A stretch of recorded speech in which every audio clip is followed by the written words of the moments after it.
Hello મિત્રો, આજનો આપણો ટોપિક છે કે એક સરસ ભજન છે મીરાબાઈનું, અને એવું છે કે રામ રાખે તેમ રહીએ ઉદ્ધવજી, રામ રાખે તેમ રહીએ. કોઈ દિન ખાવાને શીરો ને પૂરી તો કોઈ દિન ભૂખ્યા રહીએ.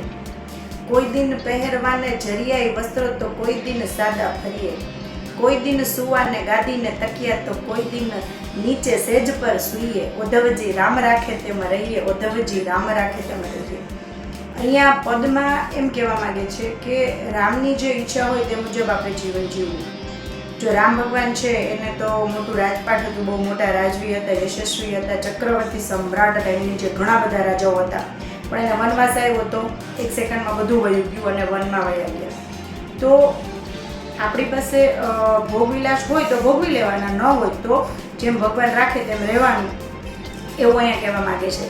ક્યારેક તમને સારું સારું ખાવા મળે, પીઝા મળે, પંજાબી મળે, સ્વીટ્સ મળે, ફરસાણ મળે. ક્યારેક ન મળે તો ભાઈ દાળ ભાત રોટલી શાક ખાઈ લેવાના, રોટલો ને કઢી ખાઈ લેવાના, બરાબર.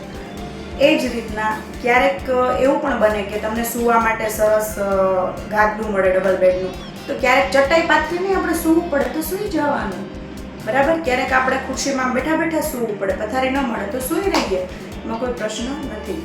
અને પહેરવામાં રેશમના જરીવાળા સારા વસ્ત્રો મળે ફેશનવાળા તો પહેરી શકાય, ન મળે તો સાદા કપડાથી પણ આપણો નિર્વાહ ચાલી શકે છે. તો આ ભજનને આ પદમાં એવું કહેવા માંગે છે. Thanks for watching. આવશે, ચાલશે અને ગમશે, ત્રણ વસ્તુ જો તમે જીવનમાં અપનાવો તો ક્યાંય દુઃખી નહીં થાઓ.